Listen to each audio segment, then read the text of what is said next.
আশা দেখো পুকুরের এক ধারে মনে করেন যে ছেলে বাচ্চাটা পড়ে আছে, গলা কাটিছে। আমার ভাই আবার সে লাশটা তুলে পুলিশের সামনে মনে করেন যে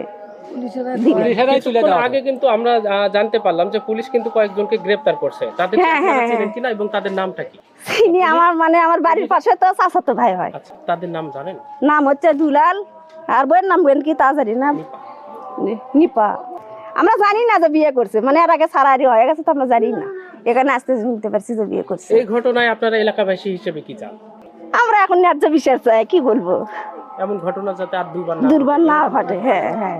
শেখেরকলা ইউনিয়নের তেলিহারা উত্তরপাড়া একটা পরিত্যক্ত পুকুরে একটা নবজাতকের লাশ ভাসছে।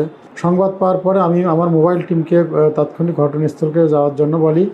কিছুক্ষণ পর আমি নিজেও সঙ্গী ফোর্সসহ যাই লাশ দেখতে পাই। দুর্ভাগ্য যে লাশের গলা কাটা ছিল এবং সেটা ছিল নবজাতক। আমরা ঘটনার সাথে কারা জড়িত বা কোন পাষণ্ড মা এই লাশটা পুকুরে ফেলা দিয়েছে এটা বের করার জন্য তাৎক্ষণিক চেষ্টা করি।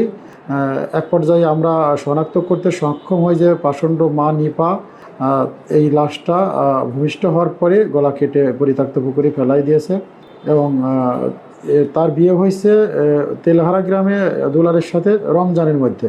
তার আগের স্বামী ছিল, ধারণা করা হচ্ছে আগের স্বামীর যে পরোরজার সন্তান, এটাকে সে পরিচয় দিতে চায় না, এই জন্যই সে এই নৃশংস হত্যাকাণ্ডটা করে পাষণ্ড মা লাশটা ওই পুকুরে ফেলাই দিয়েছে।